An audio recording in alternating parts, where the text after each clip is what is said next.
We're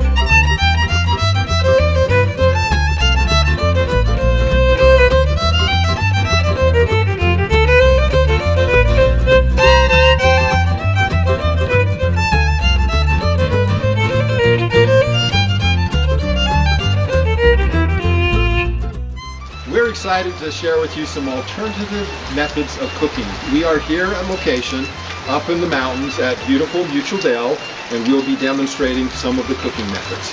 As you can see, we have lovely rainy weather. So one method will not cover every type of weather solution.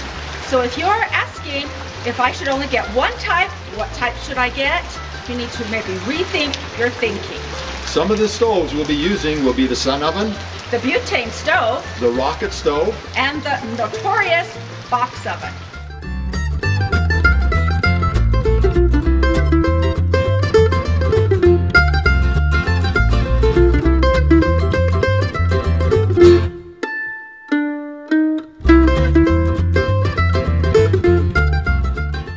We have two rocket stoves here, and we're going to be doing a stir fry.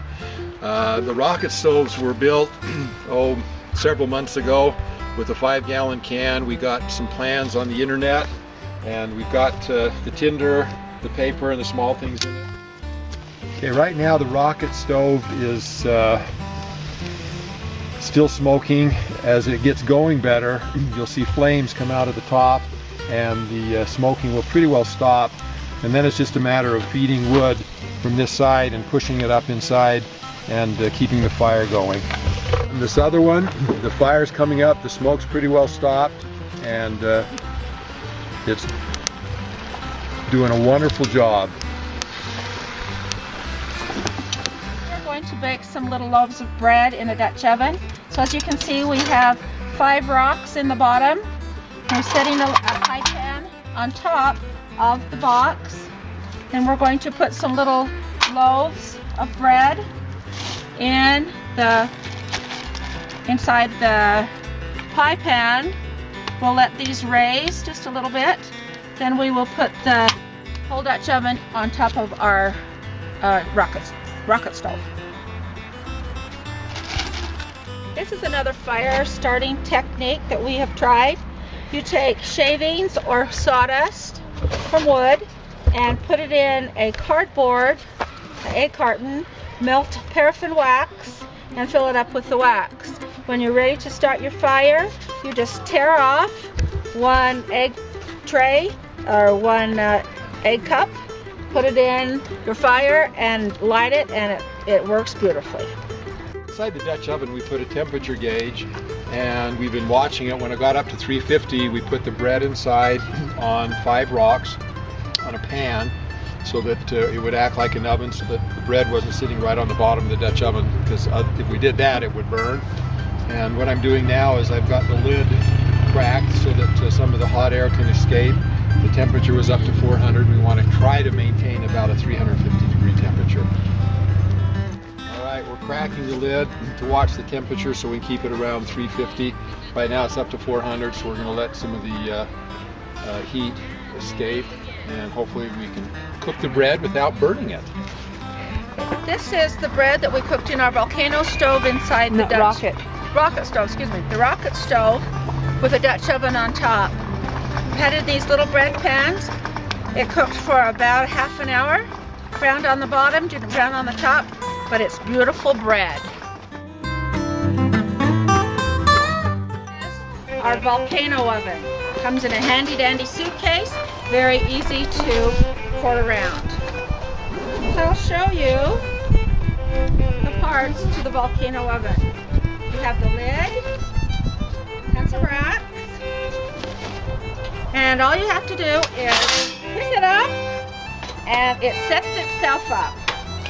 Very easy. The beautiful thing about the volcano oven is that you can cook your whole entire meal all at once. So you would put briquettes in the bottom, and then you would stack a Dutch oven on top of that. Then you would put your hot briquettes, of course, around the lid, the edge of the lid.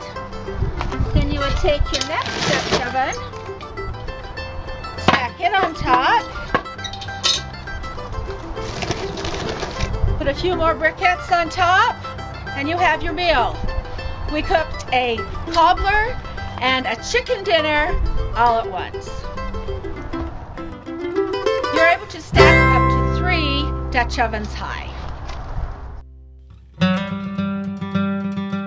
This is called the box stove, and what it is, it's a cardboard box that's lined inside and outside with aluminum, heavy-duty aluminum foil, and then there's a special tape that's made out of aluminum that they use for heating and air conditioning, and so it was taped with that. And then there's holes about a ½ inch in diameter.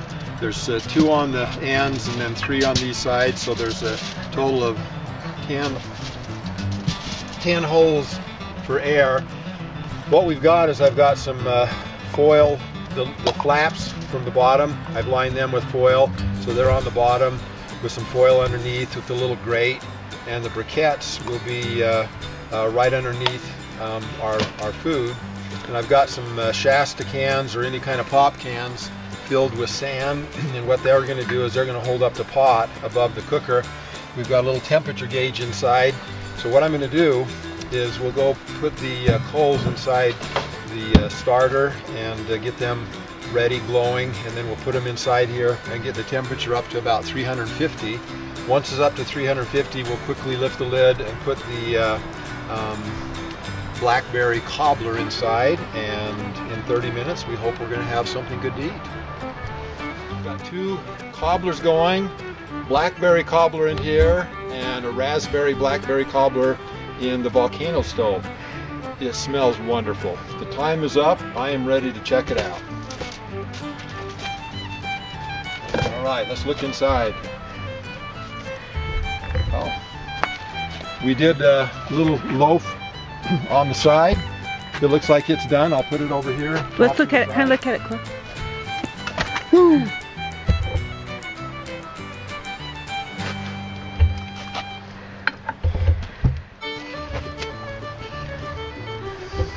And there is the cobbler. Looks wonderful.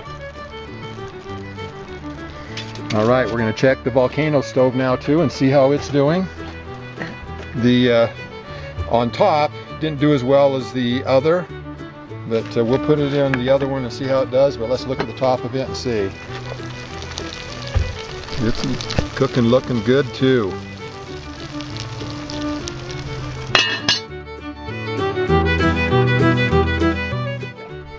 I got the box at the UPS store, and what I did, the reason I got this size and not a different size is I wanted to be able to put the full size cookie sheet inside, so if we were ever making cookies that we could do it inside the box. So I just measured the cookie sheet and I got the next size up on the UPS box that would fit it, and that's the reason why I got this size box.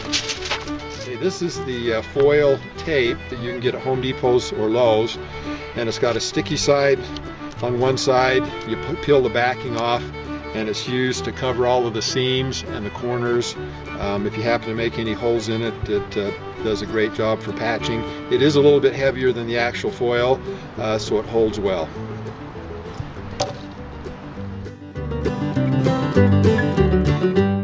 Stove. It carries it uses a canister, very similar to a hairspray can, just goes in the side.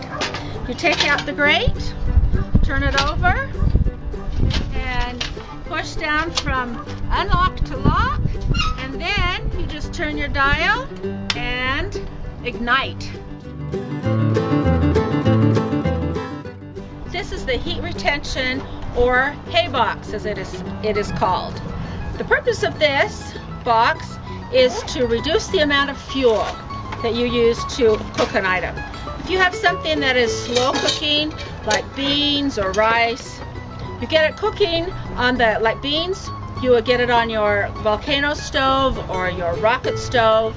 Cook it for 15 minutes, then you'll put it in the box, wrap it with blankets, newspapers, hay, that's where the name comes from, sleeping bag, pillows, whatever would insulate it from the cold.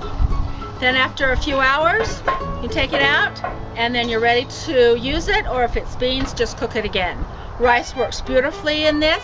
Just get it up to boiling, put it in your hay box, come back half hour later and you've got nice fluffy rice.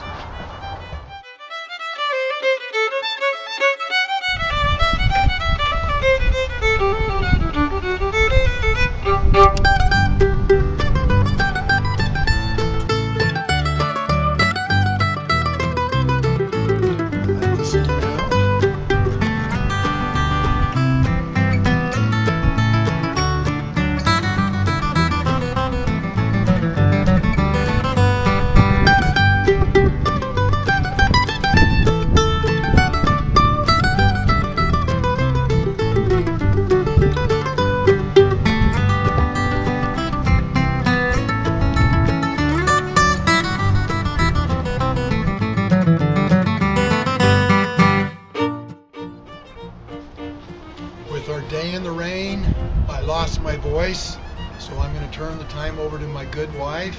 She'll have the last word today. Thank you. All right, we've had a grand time.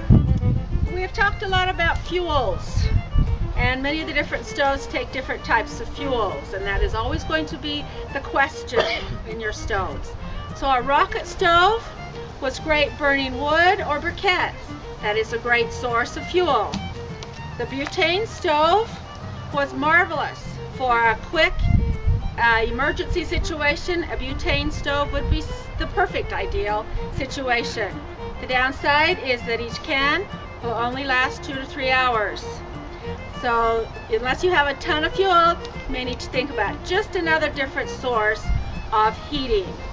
We can extend any of our fuel by using our hay box. As you recall, that is when we get a pot boiling, get it hot, put it in some insulation, and then that does the rest of the trick.